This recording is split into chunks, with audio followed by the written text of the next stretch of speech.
ये फाइनल है। भारतीय जनता पार्टी या एनडीए के जो भी सहयोगी दल है या सभी लोगों ने फाइनल कर दिया। आदरणीय आप लोगों को कर दिया है कि हाजीपुर से चिराग पशुपति कुमार पारस जी ही चुनाव वहाँ से लड़ेंगे एनडीए की तरफ से। अमेरिका में किस तरह से वहाँ मैंने वहाँ भाषण जो दिए और वहाँ सारे सांसद जो उनके मैंने स्वागत के लिए 15 बार खड़ा हुआ, 200 बार तालियां। नेताओं का जुटान यहाँ हुआ, मोदी जी विदेश भ्रमण कर रहे हैं। तब सब सीट पर चुनाव लड़ने के लिए अलग हुए थे। उस समय भी तो मानिए कि एनडीए विधानसभा बीजेपी ने उस समय भी 28 सीट दे रहा था, 28 सीट दे रहा था, 28 विधानसभा का सीट दिया, 2 एमएलसी का सीट दे रहा था। इसके बाद बोले कि नहीं हम संघर्ष का रास्ता चुने हैं, यही बात था, यही लैंग्वेज बोले थे कि संघर्ष का हम रास्ता चुने हैं, हम अकेले चुनाव लड़ेंगे। नमस्कार, भारत लाइव देख रहे हैं आप। अभी हम हैं रालोसपा ऑफिस में और रालोसपा के युवा के बिहार के प्रदेश अध्यक्ष उपेंद्र यादव हमारे साथ।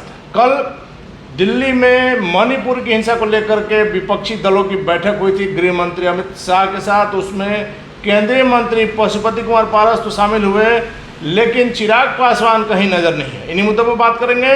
उपेंद्र जी, पारस ही तो नजर आए लगातार हर वो जगह जहां प्रधानमंत्री मोदी की नज़दीकियाँ साबित करनी हो, पारस ही नज़र आ रहे हैं, चिराग ही नज़र नहीं आ रहे। तो आदरणीय पशुपति कुमार पारस जी या राष्ट्रीय लोक जनशक्ति पार्टी जो है वो एनडीए गठबंधन के साथ हैं। लेकिन विपक्ष के भी तमाम नेताओं का बैठक था, तो सहयोगी का है। अब जहाँ से जिसको न्योता जाएगा वही लोग न जाएंगे। आपका कहना है कि न्योता नहीं किया चिराग पासवान को? अगर न्योता जाता तो जेबे करते, ऐसा थोड़े भी। पासवान विदेश में है उपेंद्र जी, मैंने कहीं रहे, अगर वो नहीं रहते हैं तो कोई प्रतिनिधि जाता है, ऐसा भी तो होता है। तो जाता है कि नहीं पार्टी के तरफ से। यानी कल की इस बैठक के लिए इतना महत्वपूर्ण बैठक, मई से वहाँ हिंसा जारी है, उसको लेकर के देश के गृह मंत्री ने तमाम नेताओं के साथ बैठक किया, चिराग पासवान को न्योता नहीं किया? तो हर जगह हर कार्यक्रम में उनको न्योता कहाँ मिलता है? ऐसे भी कोई कार्यक्रम अगर होता है एनडीए की तरफ से या भारतीय जनता पार्टी के तरफ से, तो उसमें कहाँ कहीं आप लोगों को तो बड़ा खुशी हुआ होगा कहीं कि हाजीपुर से आ रहे हैं चिराग जी, देख के आप लोग का बेचैनी है। वैसे में चिराग पासवान का जहाँ देख रहे हैं कि एनडीए से दूरी बढ़ेगा, तो आप लोग को खुशी होना स्वाभाविक है। देखिए, आप लोग बार बार एक ही बात को कहते हैं, हाजीपुर हाजीपुर। एक बात समझ लीजिए कि हाजीपुर से आदरणीय पशुपति कुमार पारस जी ही चुनाव लड़ेंगे एनडीए से। बिल्कुल। चिराग पासवान महागठबंधन से लड़ेंगे। काहे तो जमुई काहे के लिए छोड़ेंगे भाई? अरे जमुई की जनता ने उनको 2-2 बार आशीर्वाद दिया, वो काहे बेचैन है जमुई छोड़ने के लिए? अभी आप काहे बार बार एक ही बात को आप भी बार बार झूठे बोलते हैं। क्या झूठ बोलते आप कल का आप देख लीजिए, उनके प्रदेश अध्यक्ष का जो पीसी किए थे, आज का मेरा इंटरव्यू देखिए, मेरे साथ क्या हुआ? सीट शेयरिंग हो गया, बात हो गई? शेयरिंग नहीं हुआ है। हाँ। बात है कि हाजीपुर से चिराग पासवान निश्चित लड़ेंगे। क्यों हम तो ये पूछना चाहते हैं। पिता की कर्मभूमि है, पिता उत्तराधिकारी होगा, बेटा उत्तराधिकारी होगा। पिता का उत्तराधिकारी बेटा ही ना होगा? क्या है, भाई नहीं होता है? तो 2019 में काहे नहीं दे दिए? वो काहे नहीं आदरणीय पासवान जी चिराग जी को बोले कि आओ तुम ही लड़ो यहाँ से? जब उत्तराधिकारी जब थे नहीं तो उस समय, उसी समय 2019 में क्यों नहीं छोड़ दिए थे? वो जमुई से वो वापस 2019 में क्यों नहीं आ गए? उसी समय बोलना चाहिए था। उस समय के समीकरण में रामविलास जी का यह फैसला होगा, इसलिए। अरे भाई, तो उसी समय बोलना चाहिए था ना कि पापा आपका उत्तराधिकारी हम हैं, इसलिए हमको यहाँ से लड़ाइए। तो अब मान लीजिए कि अगर चिराग पासवान की इच्छा जग रही है, इच्छा जहाँ कहेंगे वहीं से लड़ जाएंगे, ये कोई मतलब है? इतना बड़े लीडर से नहीं है, इतना बड़े लीडर है कि मैंने कहीं भी जा करके लड़ जाएंगे। चिराग पासवान के मैंने बड़ा लीडर में आपको शक है?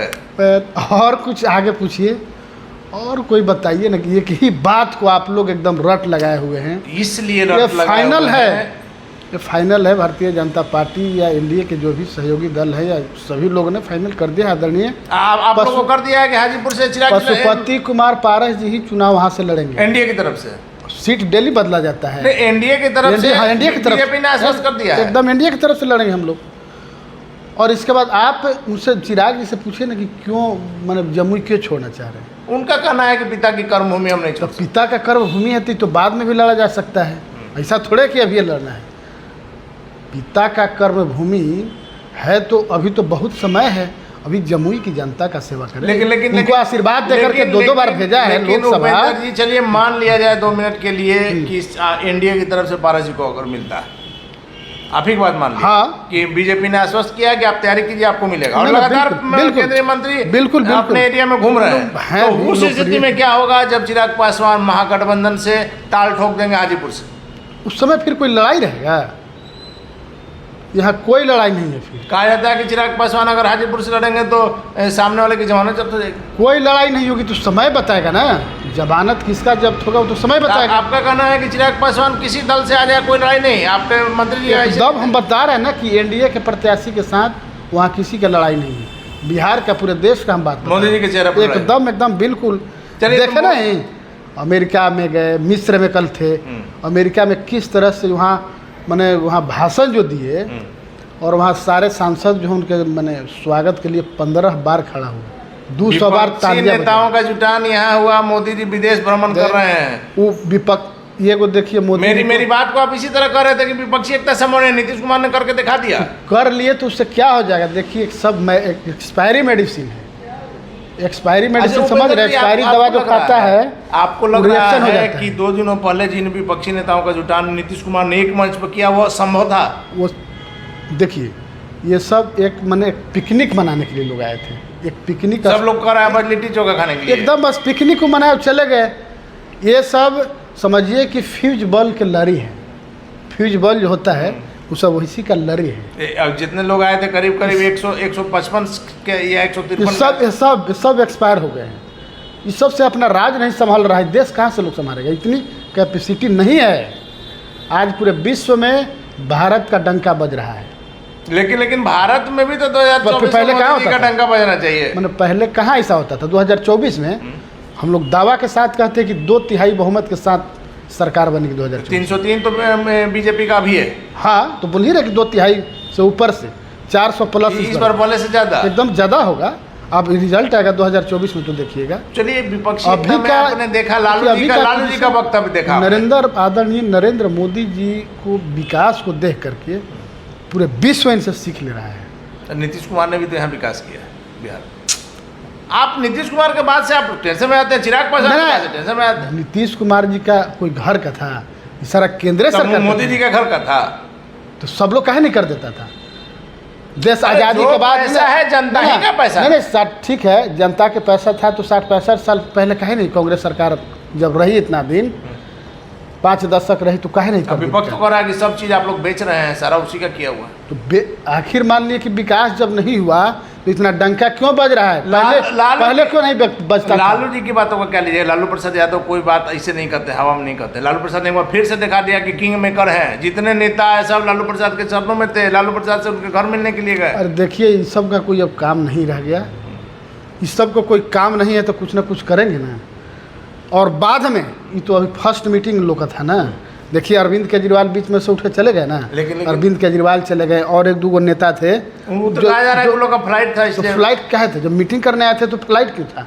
मीटिंग का एक दिन पहले आए और मीटिंग के दिन मतलब जल्दी भाग गए। रूपरेखा जो है, आप मीटिंग में जब आए तो मीटिंग को कंप्लीट करके नहीं और जाइएगा। इसी मीटिंग के लिए एक दिन पहले आए, मैंने वही बात करें कि एक दिन पहले आप चार्टर्ड प्लेन से आ रहे हैं, पैसा तो 2 घंटा और रुक गए रहते। उसमें क्या दिक्कत है? जब जान रहे हैं कि मीटिंग इतनी देर तक चलनी है, पहले से तो टाइम फिक्स था कि 4 बजे 5 बजे तक चलेगा। इसके बाद सभी साथियों के साथ प्रेस कॉन्फ्रेंस साझा किया जाएगा, लेकिन उसमें तो नहीं हुआ। आपको मानना है कि विपक्षी एकता टाटा फेस हो गया? इसमें प्रधानमंत्री के उम्मीदवार बहुत है, एक अनार 100 बीमार। लेकिन 12 तारीख को जो शिमला में बैठक होने वाली है, 12 जुलाई को, देखे ना क्या होगा उसमें।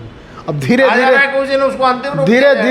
धीरे फ्यूज बॉल के लड़ी का बंटवारा से लेकर सारा फ्यूज लड़ी जो है वो धीरे धीरे छटना शुरू। लेकिन इतना मानिए, अगर संभावनाओं पर आप बात करिएगा तो अगर विपक्षी एकता संभव हो जाएगा तो इस बार आप लोग हवा हवाई हो जाएगा। कुछ नहीं होने जा रहा है। आदरणीय नरेंद्र मोदी के आगे अभी इस देश में कोई नेता ही नहीं है जो कि देश को संभाल सके और दोस्त को लेकर उपेंद्र जी, एक आखिरी सवाल है। बिहार में लगातार हम लोग कह रहे हैं कि एक तीसरा मोर्चा की भी संभावना बन रही है, जिसमें सीटों को लेकर के आप देख रहे हैं जैसे चिराग पासवान वहाँ से अड़े हुए हैं, आप कह रहे हैं कि आप लड़ेंगे। तो वैसी स्थिति में जब चिराग पासवान कहीं दूसरे से लड़ेंगे तो सीटों को लेकर के जो तालमेल जो होता है, तो इस मामले को लेकर अगर तीसरा फ्रंट बनता है जिसमें उपेंद्र कुशवाहा, जीतन राम मांझी, चिराग पासवान और कांग्रेस आती है, तब बिहार में क्या स्थिति होगा?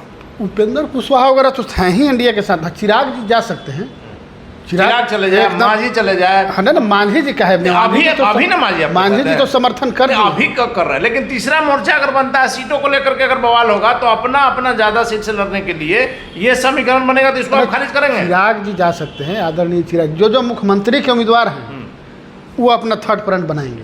तो आप मानेंगे ना कि अगर ये थर्ड फ्रंट बन गया तो हाँ, तो चिराग पासवान कांग्रेस, अब मांझी ही अगर आप ले लीजिएगा तो आप लोग को खास करके एनडीए को यहाँ पर मेरे एनडीए को कोई यहाँ फर्क नहीं पड़ने वाला है। देखिए, हम आज भी बता रहे हैं, कल भी आपको बताएं आपके चैनल के माध्यम से, हम तो कहेंगे आदरणीय चिराग पासवान जी को कि आपको 40 सीट पर बिहार में अकेले लड़ना चाहिए चुनाव, एकदम लड़ना चाहिए। ये जब 2020 में जब गठबंधन से अलग हुए थे तो यही कह के अलग हुए थे कि हम संघर्ष का रास्ता चुन रहे हैं, तब सब सीट पर चुनाव लड़ने के लिए अलग हुए थे। उस समय भी तो मानिए कि एनडीए, हाँ विधानसभा बीजेपी ने उस समय भी 28 सीट दे रहा था, 28 सीट दे रहा था, 28 विधानसभा का सीट दिया, 2 एमएलसी का सीट दे रहा था। इसके बाद बोले कि नहीं, हम संघर्ष का रास्ता चुने हैं, यही बात था, यही लैंग्वेज बोले थे कि संघर्ष का हम रास्ता चुने हैं, हम अकेले चुनाव लड़ेंगे। तो अकेले लड़िए, तो संघर्ष का जब रास्ता चुने हैं तो लोकसभा भी अकेले लड़िए ना, 40 सीट पर लड़िए। उस समय कार्यकर्ता को जब चुनाव लड़ना था तो आप गठबंधन तोड़ लिए। आज 20 गो लोग एमएलए होता है, विधानसभा में रहता, पार्टी आज कितनी मजबूती स्थिति में होती कि आज मैंने कुछ चुनौती ही नहीं था। लेकिन उस समय आप जब पार्टी खड़ी होना था तो आप पार्टी को ख़त्म कर दिए। मतलब 2020 की बात, 2020 की बात हम कर रहे हैं, वही बोले थे। उस समय तो सीट हम लोग को मिल ही रहा था। तो अभी भी आप अकेले जा कर के लड़िए। तो आपको अब जब चुनाव अपने संसद भवन में पहुंचना है तब आप छटपट कर रहे हैं कि हम कहाँ से पहुँचे। उसमें भी जहाँ से लड़ते हैं वहाँ कह रहे हैं कि नहीं लड़ेंगे, दूसरे जगह से लड़ेंगे। अरे भाई, तो उनकी इच्छा है। अरे भाई, आपको जैसे इच्छा होगा वैसे कीजिएगा। पार्टी सबको मिला जुला करके चल, आप लोग ऐसा नहीं। आप लोग का तो बेचैनी इसलिए कि अगर आएंगे तो फिर नहीं, हमको नहीं बेचैनी की नहीं, बेचैनी ये है कि आखिर आप जिसको सेवा, आपको जो लोकसभा में भेजने का काम किया है, जो जमुई की महान जनता जनार्दन भगवान रूपी, वो भगवान होते हैं, आखिर उन लोगों को क्यों छोड़ने के लिए बेचैन है? रीजन क्या है? एक लाइन में खाली पूछ लीजिएगा कि क्या रीजन है।